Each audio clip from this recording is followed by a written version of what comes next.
buenas tardes o buenos días o buenas noches, dependiendo de en qué momento escuchen esto.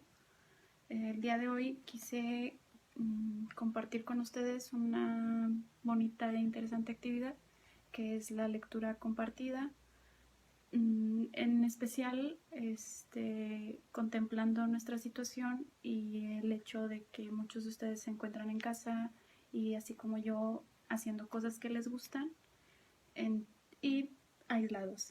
Entonces, quisiera compartir con ustedes el texto del Segundo Sexo de Simone de Beauvoir, una de mis autoras predilectas y bastante interesantes. Entonces, el día de hoy solo vamos a leer la introducción. El texto contempla dos partes, o está contemplado en dos partes, con en dos mitades, y cada mitad contempla 4 partes y cada parte 4 capítulos, alrededor de 4 capítulos. Son capítulos cortos, entonces mi intención es leer un capítulo por día o dos, dependiendo de la extensión. Hoy me limitaré a leer la introducción. Espero que a muchos de ustedes les interese conocer el texto y a la autora en especial. Simone de Beauvoir es una autora francesa. Otros conocerán a su compañero, como en todas las obras de ella que lo retoman, Jean-Paul Sartre. Y bueno, este es el texto, Simone de Beauvoir, se las presento y comenzamos. Introducción. Durante mucho tiempo dudé en escribir un libro sobre la mujer. El tema es irritante, sobre todo para las mujeres, pero no es nuevo. La discusión sobre el feminismo ha hecho correr bastante tinta. Actualmente está poco menos que cerrada. No hablemos más de ello. Sin embargo, todavía se habla, y no parece que las voluminosas estupideces vertidas en el curso de este último siglo hayan aclarado mucho el problema. Por otra parte, ¿es que existe un problema? ¿En qué consiste? ¿Hay siquiera mujeres? Cierto que la teoría del eterno femenino cuenta todavía con muchos adeptos. Estos adeptos cuchichean incluso en Rusia. ¿Ellas siguen siendo mujeres? Pero otras gentes bien informadas, incluso las mismas, algunas veces suspiran. La mujer se pierde, la mujer está perdida. Ya no se sabe a ciencia cierta si aún existen mujeres, si existirán siempre, si hay que desearlo o no. ¿Qué lugar ocupan en el mundo? ¿Qué lugar deberían ocupar? ¿Dónde están las mujeres? Preguntaba recientemente una revista no periódica. Pero en primer lugar, ¿qué es una mujer? Tota mulier in utero es una matrix, dice uno. Sin embargo, hablando de ciertas mujeres, los conocedores decretan, no son mujeres, pese a que tengan útero como las otras. Todo el mundo está de acuerdo con reconocer que en la especie humana hay hembras. Constituyen hoy, como antaño, la mitad aproximadamente de la humanidad, y sin embargo, se nos dice que la feminidad está en peligro, se nos exhorta. Sed mujeres, seguid siendo mujeres, convertidos en mujeres. Así pues, todo ser humano hembra no es necesariamente una mujer. Tiene que participar de esa realidad misteriosa y amenazada que es la feminidad. ¿Esta feminidad la secretan los ovarios o está fijada en el fondo de un cielo platónico? ¿Basta el frufru de una falda para hacer que descienda a la tierra?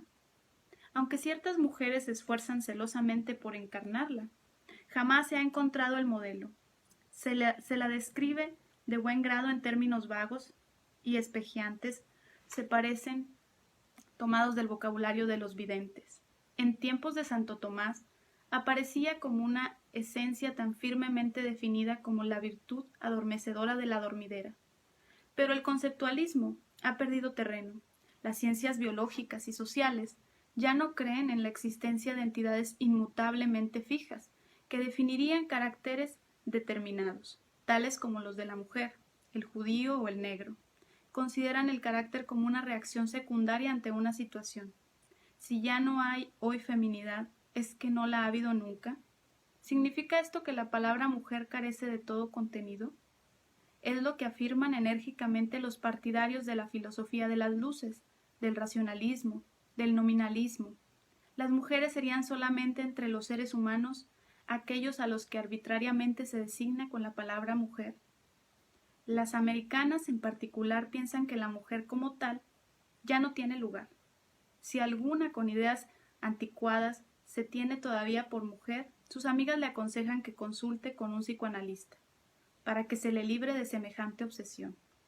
A propósito de una obra, por lo demás irritante, titulada Modern Woman, A Lost Sex, Dorothy Parker ha escrito: «No puedo ser justa con los libros que tratan de la mujer en tanto que tal. Pienso que todos nosotros, tanto hombres como mujeres, quienes quiera que seamos, debemos ser considerados como seres humanos».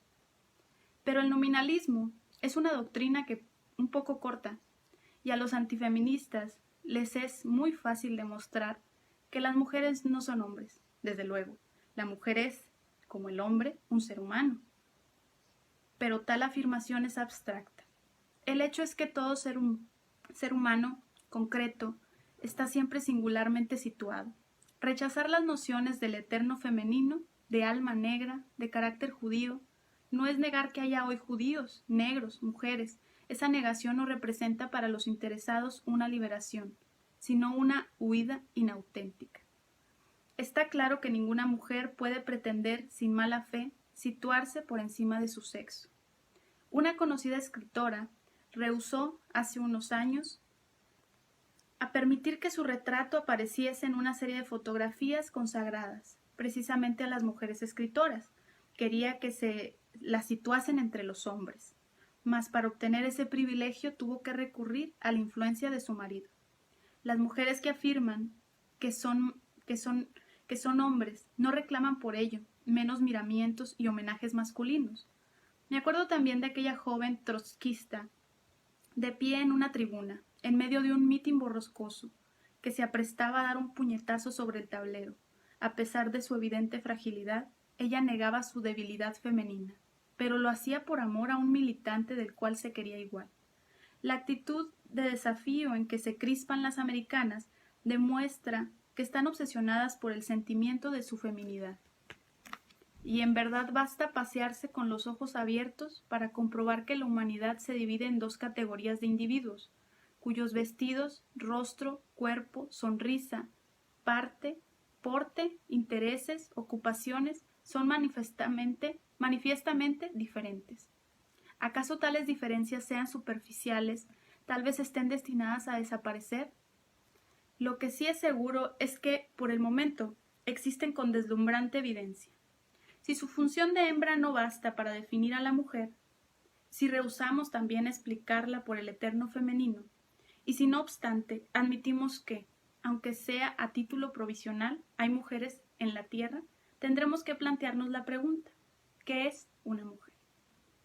El mismo enunciado del problema me sugiere inmediatamente una primera respuesta. Es significativo que yo lo plantee. A un hombre no se le ocurriría la idea de escribir un libro sobre la singular situación que ocupan los varones en la humanidad. Si quiero definirme, estoy obligada antes de nada a declarar: soy una mujer. Esta verdad constituye el fondo del cual se extraerán todas las demás afirmaciones. Un hombre no comienza jamás por presentarse como individuo de un determinado sexo. Que él sea hombre es algo que se da por supuesto.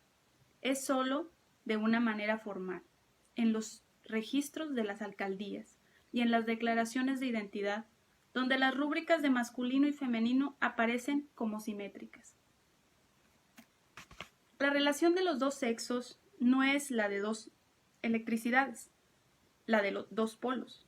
El hombre representa a la vez el positivo y el neutro, hasta el punto de que un francés se dice los hombres para designar a los seres humanos, habiéndose asimilado la acepción singular de la palabra vir a la acepción general de la palabra homo. La mujer aparece como el negativo, ya que toda determinación le es imputada como limitación, sin reciprocidad.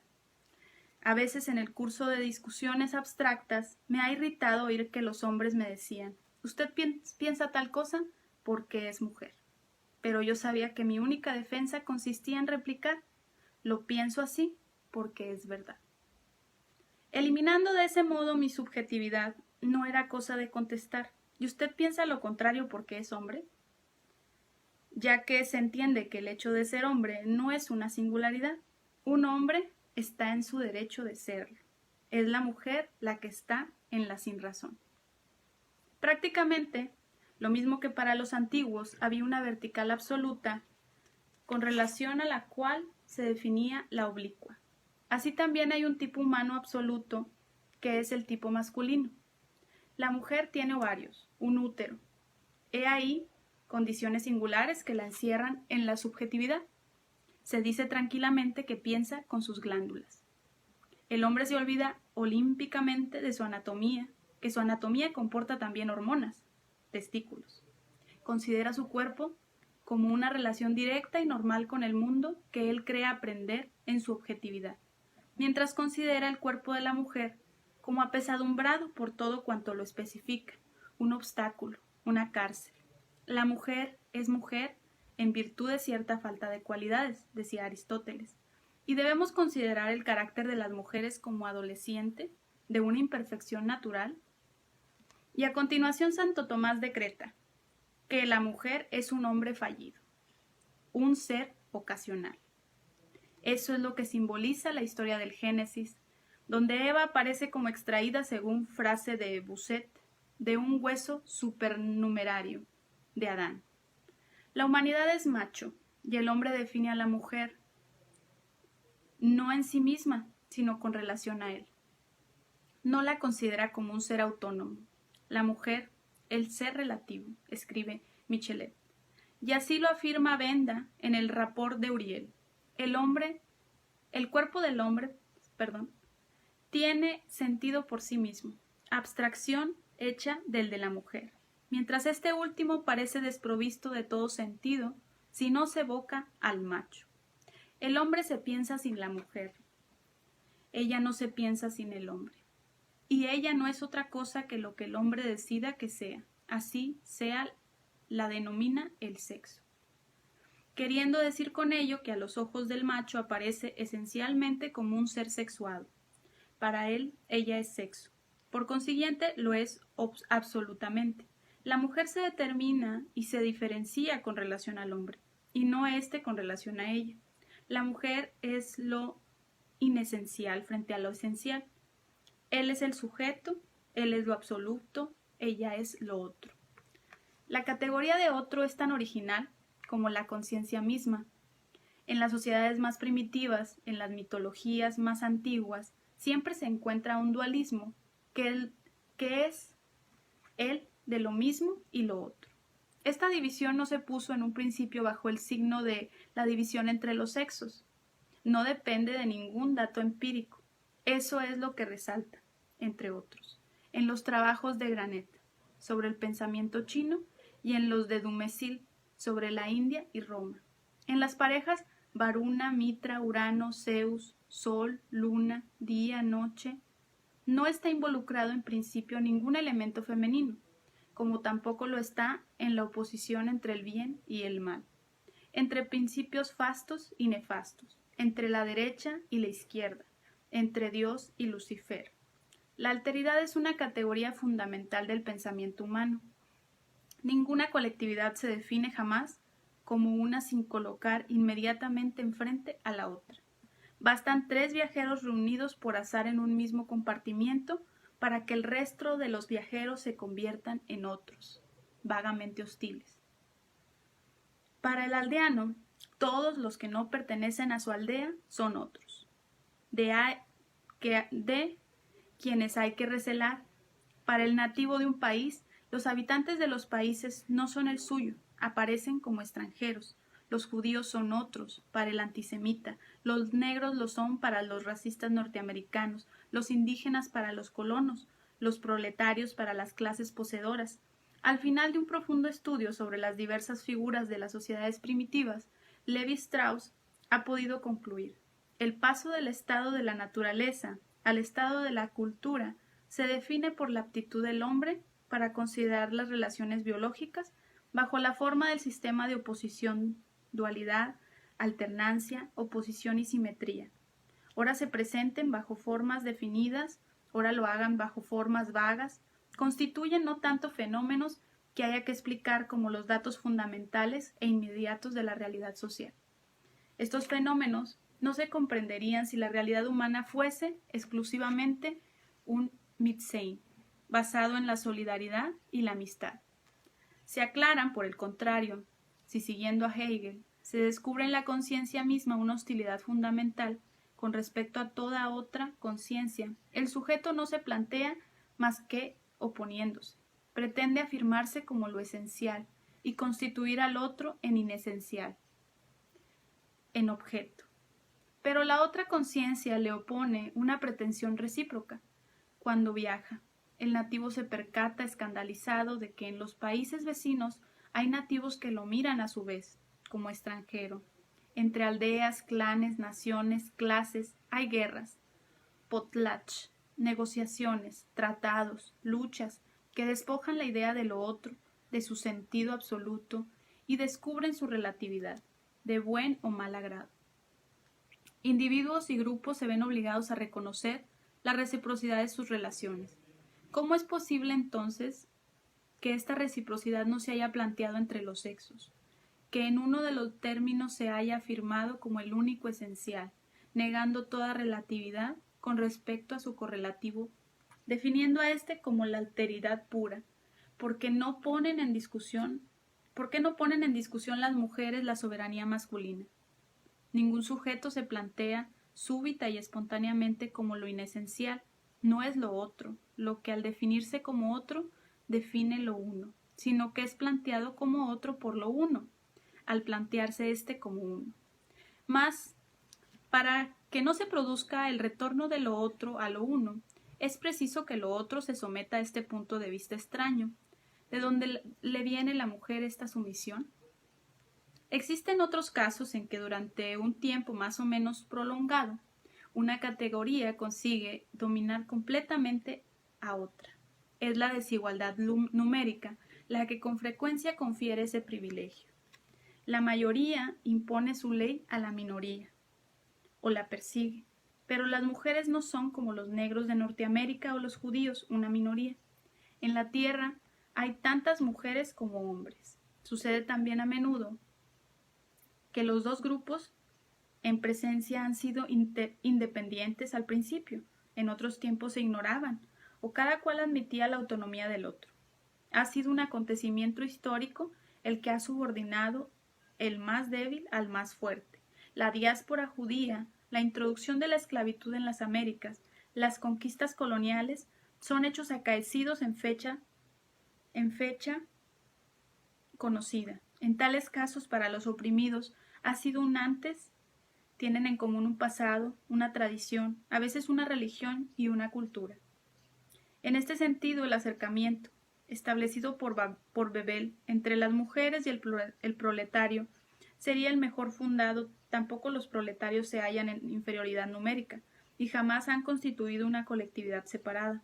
Sin embargo, a falta de un acontecimiento, es un desarrollo histórico lo que explica su existencia como clase y lo que informa respecto a la distribución de esos individuos en esa clase.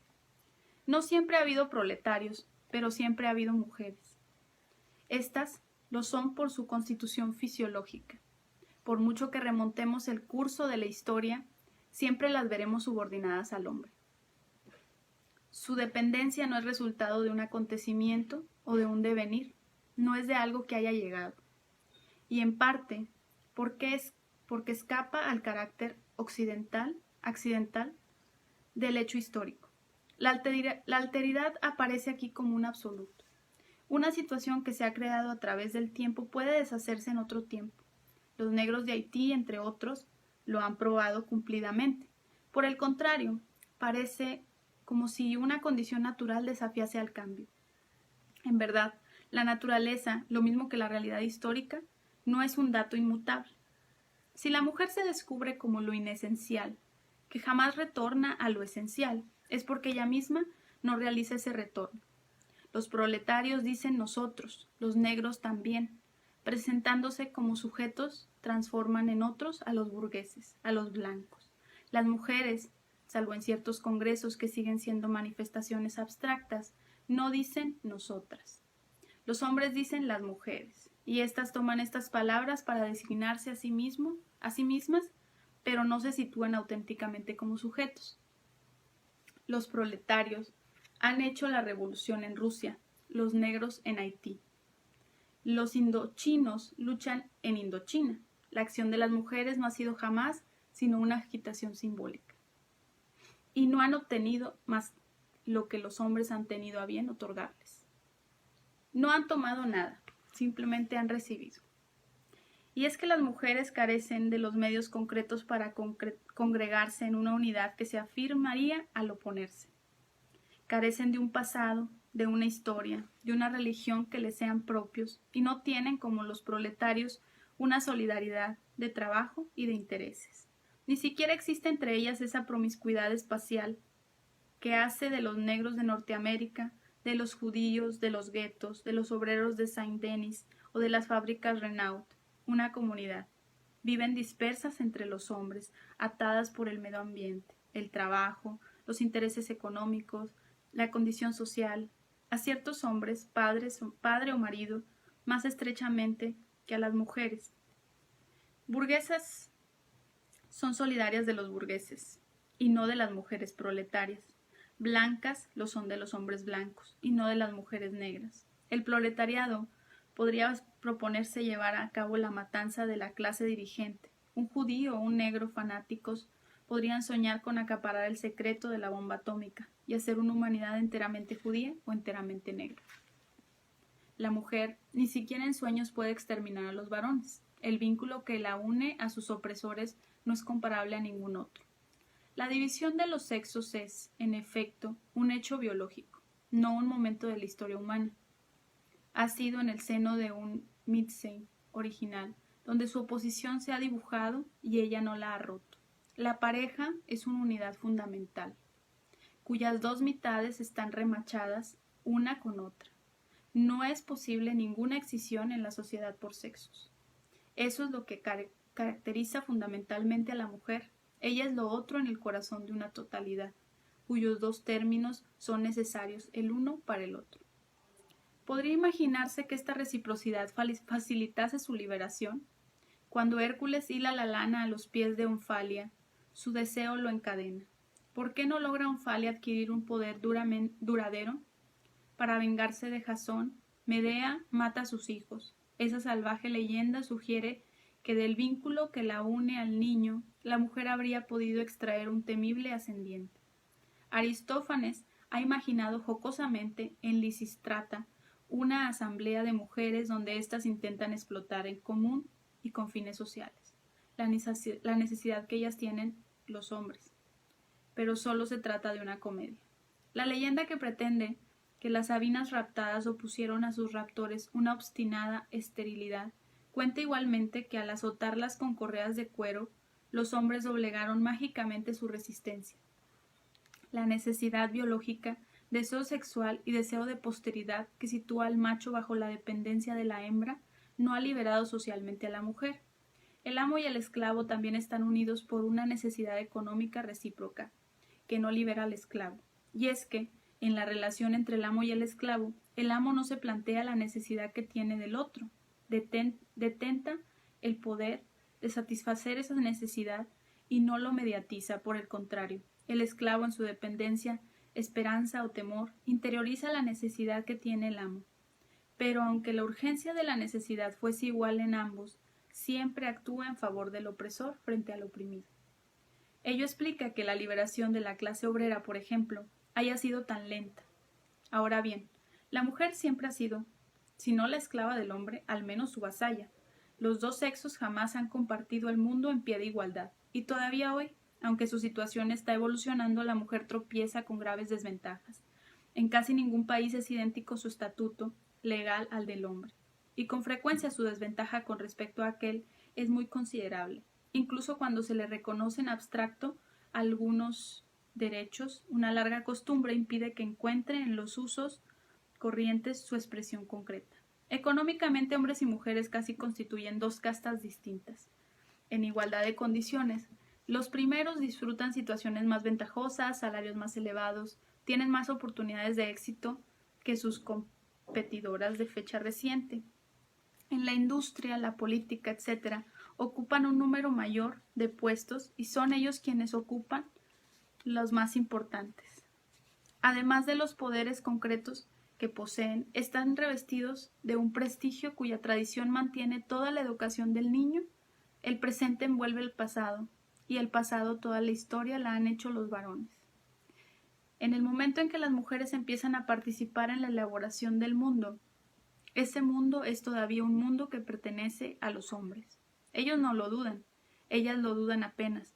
Negarse a hacer lo otro, rehusar la complicidad con el hombre, sería para ellas renunciar a todas las ventajas que puede procurarles la alianza con la casta superior. El hombre soberano protegerá materialmente a la mujer ligia y se encargará de justificar su existencia. Junto con el riesgo económico, evita ella el riesgo metafísico de una libertad que debe inventar sus fines sin ayuda. En efecto, al lado de la pretensión que todo individuo de afirmarse como sujeto, que es una pretensión ética, también hay en él la tentación de huir de su libertad para constituirse en cosa, en ese un camino nefasto en cuanto que pasivo, alienado y perdido. Resulta entonces presa de voluntades extrañas, cercenado de su trascendencia, frustrado de todo valor. Pero es un camino fácil, así se evitan la angustia y la tensión de una existencia auténticamente asumida.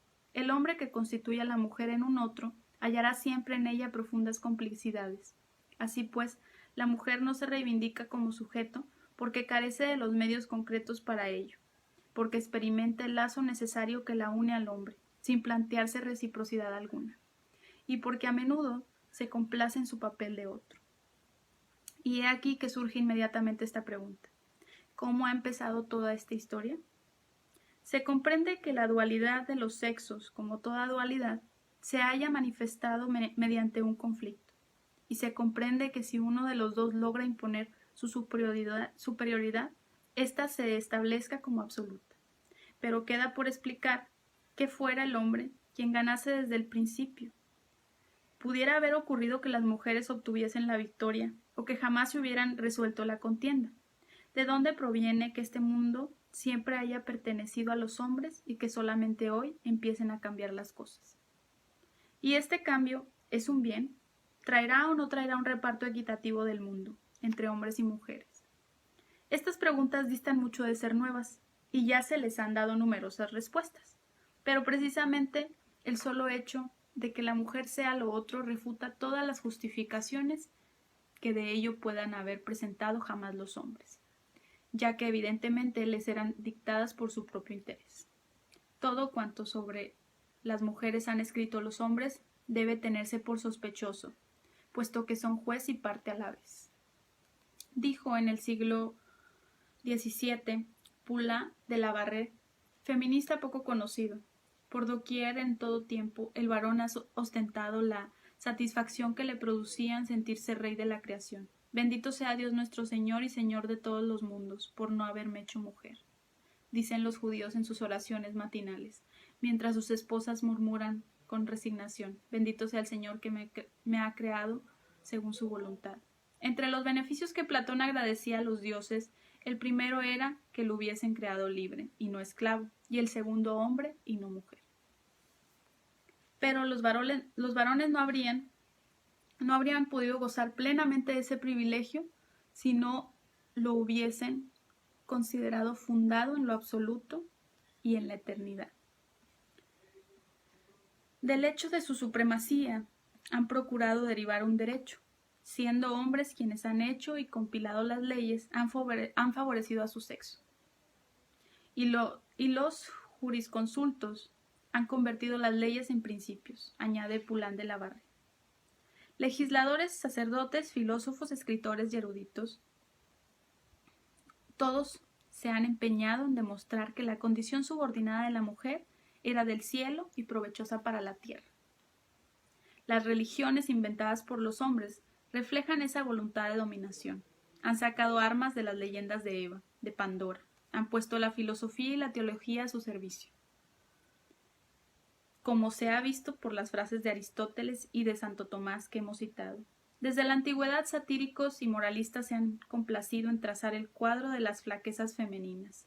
Conocidas son las violentas requisitorias que contra ellas se han dirigido a través de toda la literatura francesa. Monterland recoge con menos inspiración la tradición de Jean de Meun. Semejante hostilidad parece a veces fundada, a menudo gratuita. En verdad recubre una voluntad de autojustificación más o menos hábilmente enmascarada. Es más fácil acusar a un sexo que excusar al otro, dice Montaigne. En ciertos casos el proceso es evidente. Resulta significativo, por ejemplo, que limitar los derechos de la mujer, el Código Romano invoque la invisibilidad, la fragilidad del sexo. En el momento en que, por debilitamiento de la familia, aquella se convierte en un peligro para los herederos varones, resulta chocante que en el siglo XVI, para mantener bajo tutela a la mujer casada, se apele a la autoridad de San Agustín, declarando que la mujer es una bestia que no es ni firme ni estable. En tanto que a la soltera se la reconoce con capacidad para administrar sus bienes. Montaigne comprendió perfectamente lo arbitrario e injusto de la suerte asignada a la mujer. Las mujeres no dejan de tener razón en absoluto cuando rechazan las normas que se han introducido en el mundo, tanto más cuanto han sido los hombres quienes las han hecho sin ellas. Naturalmente, entre ellas y nosotros hay intrigas y querellas, pero Montaigne no llega hasta el extremo de erigirse en su campeón. Solamente en el siglo XVIII hombres profundamente demócratas encaran la cuestión con objetividad. Diderot, entre otros, se propone demostrar que la mujer es un ser humano igual que el hombre. Un poco más tarde, Stuart Mill la defiende con ardor. Pero estos filósofos son de una imparcialidad excepcional. En el siglo XIX la cuestión del feminismo se convierte nuevamente en una cuestión de partidos. Una de las consecuencias de la revolución industrial fue la participación de la mujer en el trabajo productor. En ese momento las reivindicaciones feministas se salen del dominio teórico. Encuentran bases económicas, sus adversarios se vuelven más agresivos, aunque la propiedad de bienes raíces fuera en parte destronada, la burguesía se aferra a la vieja moral, que ve en la solidez de la familia la garantía de la propiedad privada, y reclama a la mujer en el hogar, tanto más ásperamente cuanto su emancipación se vuelve una verdadera amenaza. En el seno mismo de la clase obrera, los hombres intentaron frenar esa liberación, puesto que las mujeres se les presentaba como peligrosas competidoras, tanto más cuanto que estaban habituadas a trabajar por bajos salarios. Para demostrar la inferioridad de las mujeres, los antifeministas apelaron entonces no solo a la religión, la filosofía y a la teología, como antes, sino también a la ciencia, la biología, la psicología experimental, etc. A lo sumo se consentía en conceder al otro sexo la igualdad en la diferencia. Esta fórmula que ha hecho fortuna es muy significativa. Es exactamente lo que utilizan a propósito de los negros de Norteamérica las leyes Jim Crow. Ahora bien, esta segregación supuestamente igualitaria no ha servido más que para introducir las discriminaciones más extremadas. Esta coincidencia no tiene nada de casual. Ya se trata de una raza, de una casta, de una clase, de un sexo, reducidos a una situación de inferioridad. Los procesos de justificación son los mismos. El eterno femenino es homólogo del alma negra y del carácter judío. Por otro lado, el problema judío en su conjunto es muy diferente de los otros dos. Para el antisemita, el judío no es tanto un ser inferior como un enemigo, y no le reconoce en este mundo ningún lugar que le sea propio. Más bien, lo que desea es aniquilarlo. Sin embargo, hay profundas analogías entre la situación de las mujeres y la de los negros. Unas y otros se emancipan hoy de un mismo paternalismo. Y la, en otros tiempos, casta de amos quiere mantenerlos en su lugar, es decir, en el lugar que ha elegido para ellos. En ambos casos se deshace en elogios más o menos sinceros sobre las virtudes del buen negro, de alma inconsciente, pueril, reidora, del negro resignado y de la mujer verdaderamente mujer, es decir, frívola, pueril, irresponsable, la mujer sometida al hombre. En ambos casos, extrae argumentos del Estado, de hecho que ha creado. Conocida es la ocurrencia de Bernard Shaw. El norteamericano blanco dice en sustancia, relega al negro a la condición de limpiabotas, y de ello deduce que solo sirve para limpiar las botas. Se tropieza con este círculo vicioso en todas las circunstancias análogas. Cuando un individuo o grupo de individuos es mantenido en situación de inferioridad, el hecho es que es inferior, pero sería preciso entenderse sobre el alcance de la palabra ser. La mala fe consiste en darle un valor sustancial cuando tiene el sentido dinámico hegeliano. Ser es haber devenido, es haber sido hecho tal y como se manifiesta. Sí, las mujeres en conjunto son hoy inferiores a los hombres, es decir, que su situación les ofrece menos posibilidades, el problema consiste en saber si semejante estado de cosas debe perpetuarse.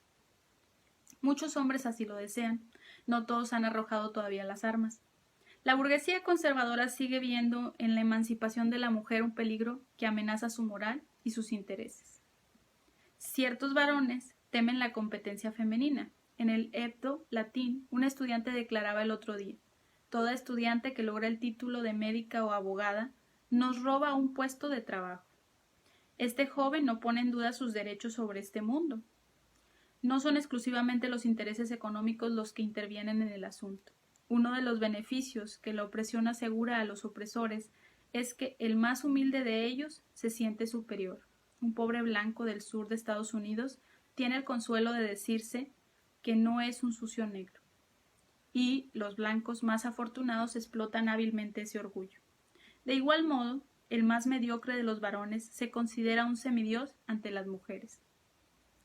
Le era mucho más fácil al señor de Montherlant considerarse un héroe cuando se encaraba con mujeres, por lo demás elegidas a propósito, que cuando tenía que desempeñar el papel de hombre entre hombres, papel que muchas mujeres han representado mejor que él.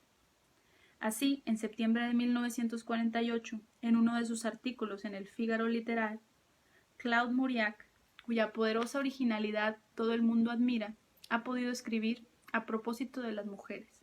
Escuchamos con un tono sic de cortés indiferencia a la más brillante de ellas, sabiendo perfectamente que su espíritu refleja de manera más o menos deslumbrante ideas que provienen de nosotros. Evidentemente no son las ideas de Claude Mauriac las que refleja su interlocutora, ya que no se le conoce ninguna, que ella refleje ideas provenientes de los hombres. Es posible, entre los mismos varones, más de uno, hay quien tiene por suyas opiniones que no ha inventado. Podría uno preguntarse si Claude Mauriac no tendría interés en conversar con un buen reflejo de Descartes, de Marx, de Gide, antes que consigo mismo. Lo notable es que por el equívoco del nosotros se identifique con San Pablo, Hegel, Lenin, Nietzsche, y que desde lo alto de la grandeza de estos considere con desdén al rebaño de las mujeres que osan hablarle en pie de igualdad. A decir verdad, conozco a más de una que no tendría la paciencia de conceder al señor Mauriac un tono de cortés indiferencia. He insistido en este ejemplo porque en él la ingenuidad masculina desarma a cualquiera. Hay otras muchas maneras más sutiles para que los hombres aprovechen la alteridad de la mujer. Para todos aquellos que padecen complejo de inferioridad, hay ahí un linimento milagroso. Con respecto a las mujeres, nada hay más arrogante, agresivo, desdeñoso que un hombre inquieto por su virilidad. Aquellos a quienes no intimidan sus semejantes están también muchos más dispuestos a reconocer en la mujer un semejante. Aun esto, sin embargo, el mito de la mujer lo otro es caro por muchas razones. No podría censurárselos por no sacrificar de buen grado todos los beneficios que extraen de ello. Saben lo que pierden al renunciar a la mujer tal y como la sueñan, pero ignoran lo que les aportará la mujer tal y como será mañana. Se precisa mucha abnegación para negarse a parecer como sujeto único y absoluto. Por otra parte, la inmensa mayoría de los hombres no asume explícitamente esa pretensión, no sitúan a la mujer como un ser inferior. Hoy día están demasiado penetrados del ideal democrático para no reconocer como iguales a todos los seres humanos. En el seno de la familia, la mujer aparece a los ojos del niño, del muchacho, como revestida de la misma dignidad social que los adultos varones. Después ese niño ya mayor ha experimentado en el deseo y el amor, la resistencia y la independencia de la mujer deseada y amada. Casado, respeta en su mujer a la esposa, a la madre, y en la experiencia concreta de la vida conyugal, ella se afirma frente a él como una libertad. Así pues, el hombre puede persuadirse de que ya no existe entre los sexos una jerarquía social y de que en conjunto, a través de las diferencias, la mujer es una igual. Como no obstante, observa ciertas inferioridades, la más importante de las cuales es la incapacidad profesional, las atribuye a la naturaleza. Cuando observa respecto a la mujer una actitud de colaboración y benevolencia, tematiza el principio de igualdad abstracta, pero la desigualdad concreta que observa no la plantea. Sin embargo, cuando entra en conflicto con ella, la situación se invierte, tematizará la desigualdad concreta, y ello lo autorizará incluso para negar la igualdad abstracta. Es así como muchas mujeres afirman, con una cuasi buena fe, que las mujeres son las iguales del hombre, y que no tienen nada que reivindicar, pero al mismo tiempo sostienen que las mujeres jamás podrán ser iguales a los hombres, y que sus reivindicaciones son vanas. Y es que al hombre le resulta difícil calibrar la extrema importancia de las discriminaciones sociales que desde fuera parecen insignificantes y cuyas repercusiones morales e intelectuales son tan profundas en la mujer que pueden parecer tener sus fuentes en su naturaleza originaria. El hombre que sienta la mayor simpatía por la mujer jamás conoce bien su situación concreta. Por eso no ha lugar a creer a los varones cuando se esfuerzan por defender privilegios cuya extensión no logran calibrar en su totalidad. Por tanto, no nos dejaremos intimidar por el número y la violencia de los ataques dirigidos contra las mujeres, ni tampoco nos dejaremos embaucar por los elogios interesados que se prodigan a la verdadera mujer, ni permitiremos que nos gane el entusiasmo que suscita su destino entre los hombres, que por nada del mundo querrían compartirlo. Sin embargo, no debemos considerar con menos desconfianza los argumentos de las feministas. Con mucha frecuencia, la preocupación polémica los priva de todo valor. Si la cuestión de las mujeres es tan ociosa, es porque la arrogancia masculina la ha convertido en una disputa. Cuando uno disputa, ya no razona bien. Lo que se ha tratado incansablemente de demostrar es que la mujer es superior, inferior o igual al hombre, creada después de Adán. Es evidentemente un ser secundario, dicen unos, por el contrario afirman otros. Adán no era sino un boceto, y Dios logró al ser humano en toda su perfección cuando creó a Eva. Su cerebro es más pequeño, pero relativamente es más grande. Cristo se hizo hombre, tal vez por humildad. Cada argumento atrae inmediatamente a su contrario, y con frecuencia los dos llevan a la sinrazón. Si se quiere intentar ver claro en el problema, hay que abandonar esos caminos trillados, hay que rechazar las vagas nociones de superioridad, inferioridad o igualdad que han alterado todas las discusiones y empezar de nuevo. Pero entonces, ¿cómo plantear la cuestión? En primer lugar, ¿quiénes somos nosotros para plantearla? Los hombres son juez y parte, las mujeres también. ¿Dónde hallar un ángel? ¿En verdad un ángel estaría mal calificado para hablar? Puesto que ignoraría todos los datos del problema. En cuanto al hermafrodita, se trata de un caso muy singular. No es a la vez hombre y mujer, sino más bien ni hombre ni mujer.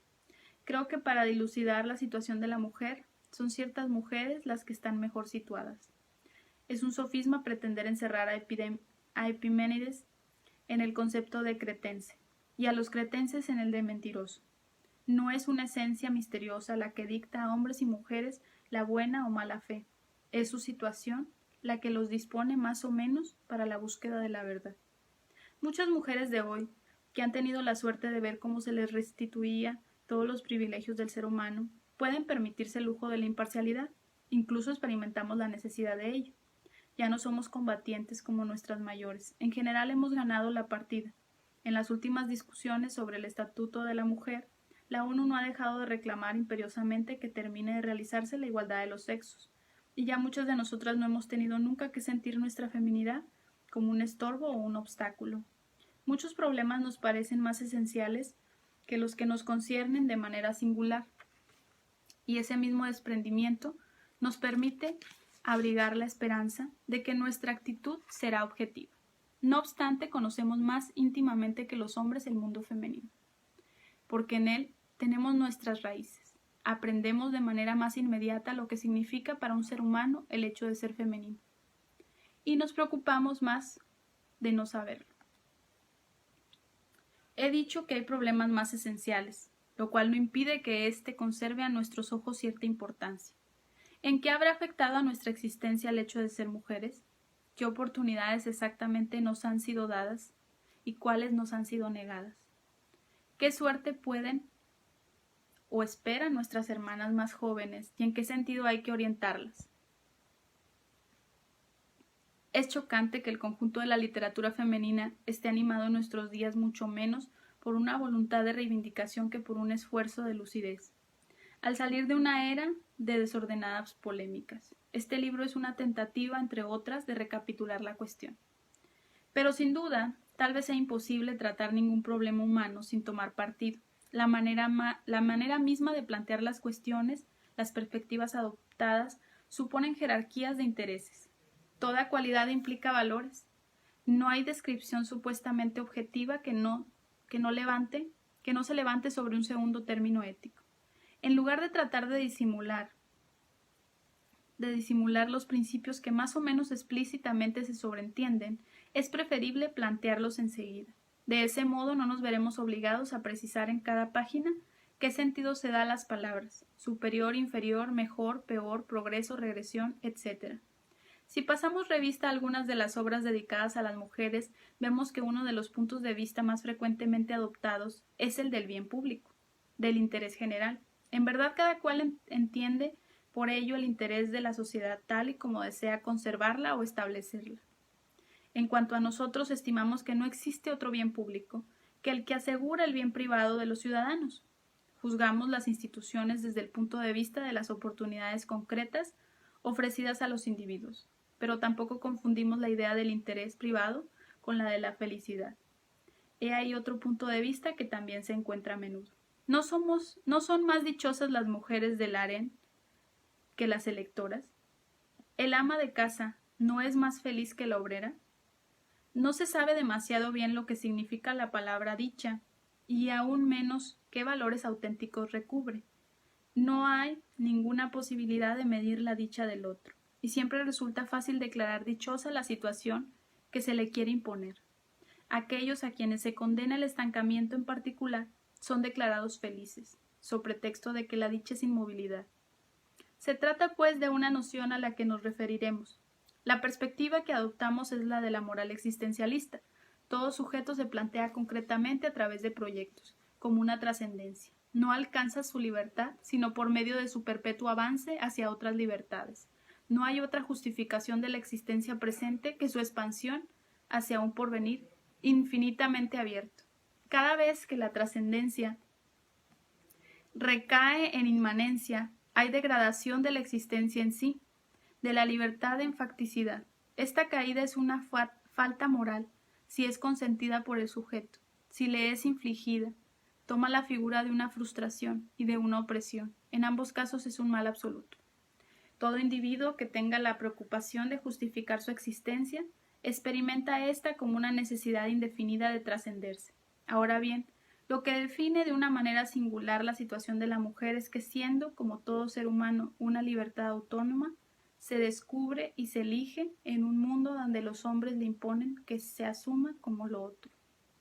Se pretende fijarla en objeto y consagrarla en inmanencia, ya que su trascendencia será perpetuamente trascendida por otra conciencia esencial y soberana. El drama de la mujer consiste en ese conflicto entre la reivindicación fundamental de todo sujeto, que se plantee siempre como lo esencial, y las exigencias de una situación que lo constituye como inesencial. ¿Cómo puede realizarse un ser humano en la situación de la mujer? ¿Qué caminos le están abiertos? ¿Cuáles desembocan en callejones sin salida? ¿Cómo encontrar la independencia en el seno de la dependencia? ¿Qué circunstancias limitan la libertad de la mujer? ¿Puede ésta superarlas? He aquí las cuestiones fundamentales que desearíamos dilucidar. Es decir, que interesándonos por las oportunidades del individuo, no definiremos tales oportunidades en términos de felicidad, sino en términos de libertad. Es evidente que este problema carecería de todo sentido si supusiéramos que sobre la mujer pesa un destino fisiológico, psicológico o económico.